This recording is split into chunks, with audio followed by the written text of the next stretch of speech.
அஸ்ஸலாமு அலைக்கும் வரஹ்மத்துல்லாஹி வபரகாத்து. மிஷ்காத் ஆய்வு நிறுவனத்தினால் இவ்வாரம் வெளியிடப்பட உள்ள இஸ்லாமிய ஷரியா யதார்த்தமும் பிரயோகமும் என்ற நூலின் அறிமுகத்திற்காக அதன் கருத்துக்கள் சிலவற்றை காணொளியில் பகிர்ந்து கொள்ள விரும்புகின்றோம். உண்மையில் மிகவும் பிழையாக புரிந்து கொள்ளப்பட்டுள்ள இஸ்லாமிய பிரயோகங்களில் ஒன்றுதான் ஷரியா என்பது. ஷரியாவின் உள்ளார்ந்த தத்துவ கோட்பாடானது மிகவும் மேலோட்டமான புரிதலுடன் வெறுமனே குற்றவியல் சட்டத்துடன் மாத்திரம் தொடர்புடைய ஒன்றாக நோக்கப்படுகின்றமை வருத்தத்துக்கு உரியதாகும்.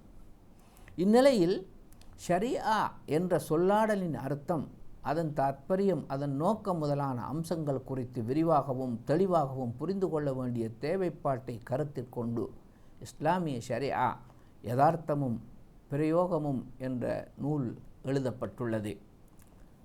ஷரியா நடைமுறையில் கொண்டு வரப்படுவதற்கு இஸ்லாமிய ஆட்சி அவசியமானது என்ற ஒரு கருத்து நிலை மிக பரவலாக உள்ளது. ஷரியா நடைமுறையில் கொண்டு வரப்படுவதற்கு இஸ்லாமிய ஆட்சி அவசியமானது என்ற ஒரு கருத்து நிலை மிக பரவலாக உள்ளது.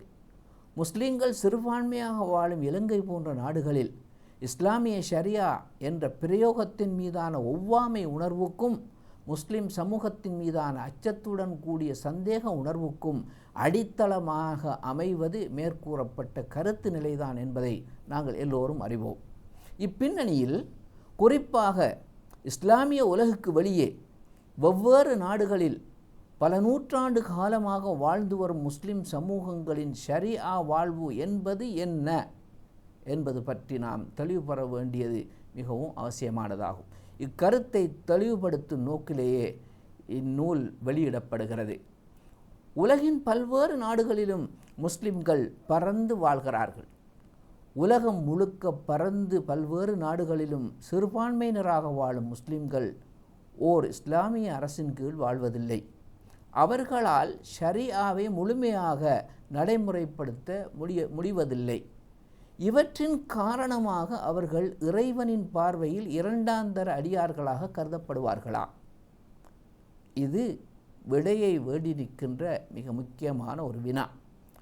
அவ்வாறு ஷரியாவை அவர்களால் நடைமுறைப்படுத்த முடியாத போது, அதாவது ஓர் இஸ்லாமிய அரசின் கீழ் அவர்களால் வாழ முடியாத போது அவர்கள் ஹிஜ்ரத் செய்ய வேண்டுமா, புலம்பெயர்தல் வேண்டுமா, அல்லது இஸ்லாமிய நாடொன்றை உருவாக்குவதை மைய வேலை திட்டமாக அவர்கள் கொள்ள வேண்டுமா?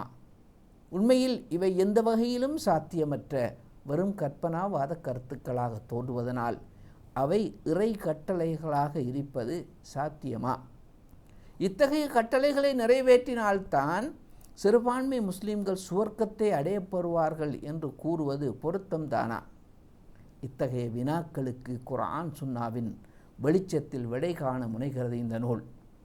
சிறுபான்மை முஸ்லிம்களது வாழ்வு ஒரு முழுமையான இஸ்லாமிய வாழ்வு என்று இந்த நூல் அழுத்தி பேசுகிறது. ஒரு இஸ்லாமிய ஆட்சியின் கீழ் வாழ்ந்தால் மட்டுமே அது இஸ்லாமிய வாழ்வாக முடியும் என்ற கருத்தை இந்த நூல் மறுதளிக்கிறது. இக்கருத்தை இரண்டு பகுதிகளாக பிரித்து இந்த நூல் விளக்குகின்றது.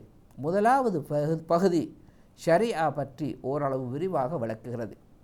இரண்டாவது பகுதி அவ்விளக்கத்தின் பின்னணியில் இலங்கையில் சிறுபான்மையாக வாழும் முஸ்லிம்கள் எவ்வாறு ஒரு இஸ்லாமிய வாழ்வை கொண்டு செல்வது சாத்தியமானது என விளக்குகிறது.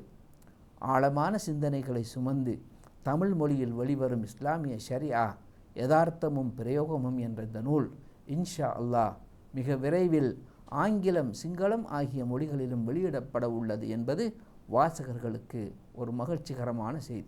நீங்களும் இந்த நூலை படித்து பயன்பெற தவறாதீர்கள்.